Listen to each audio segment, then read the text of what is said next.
Have you ever looked at someone like Elon Musk and just wondered, how did they come up with these world-changing ideas? Well, I can tell you, it's not magic. It's actually a mental model, a specific way of thinking that, believe it or not, anyone can learn. So let's dive in and really break down this powerful tool known as first principles thinking. But first, to really get why this is such a game changer, we have to look at how most of us think most of the time. The truth is, we spend a lot of our lives on autopilot, and that leads us right into a hidden trap we don't even see. I mean, think about it for a second. Your job, your hobbies, even the way you make breakfast. How often do you really, truly stop and ask yourself this one simple question? Why?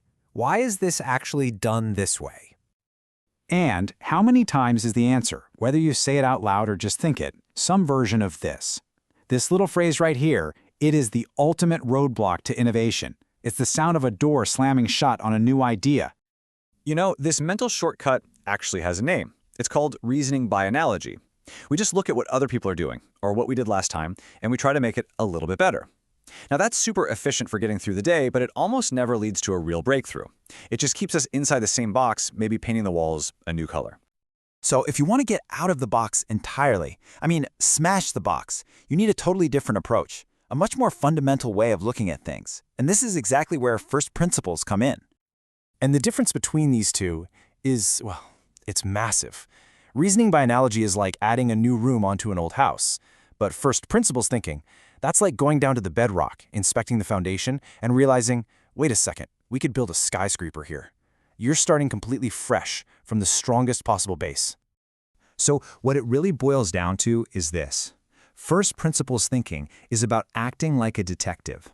You break a problem all the way down to its smallest, most basic pieces, the things you know for a fact are true, the scientific realities you just can't question. And only then, once you have those core truths, do you start building your solution back up. And this isn't just some abstract theory. Here's what Elon Musk, probably its most famous fan, says about it. He points out that our default setting is just to copy. First principles thinking is that very conscious decision to stop copying and start creating from scratch. Okay, enough theory. Let's see how this actually works in the real world. To make it super clear, we're going to look at the exact problem Musk used this on: the absolutely astronomical cost of rockets. For decades, the entire space industry just ran on one assumption: rockets are incredibly expensive. We're talking $65 million, $100 million. If you were reasoning by analogy, you might just try to make the old way of doing things maybe 10% cheaper. But Musk didn't do that. Nope, he asked a much more basic, almost childlike question. He totally ignored the price tag and just asked, what are the fundamental ingredients? What is a rocket physically made of? And this is that deconstruction phase in action. He realized a rocket isn't some magical, priceless thing. It's just a collection of materials. It's aluminum alloys, titanium, copper, carbon fiber, stuff you can buy on the market. Which, of course, leads to the next logical question. If you forget the rocket industry price and just go to the regular old commodity markets, what do these raw materials actually cost? And the answer he found was absolutely staggering. 2%. The raw materials cost only 2% of the rocket's final price. Let that sink in for a second. That means 98% of the cost had nothing to do with what a rocket is actually made of. And that right there was the game-changing insight. The enormous cost of rockets wasn't a fundamental truth of the universe.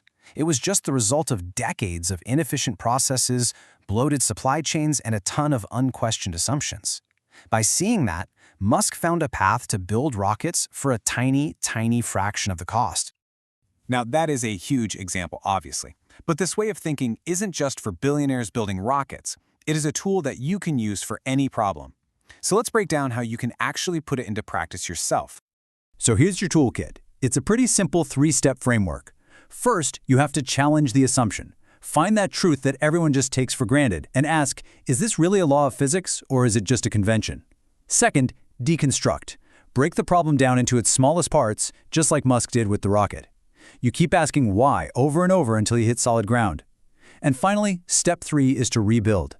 With that clean slate, you can now put together a new, probably much better solution from those fundamental truths you just uncovered.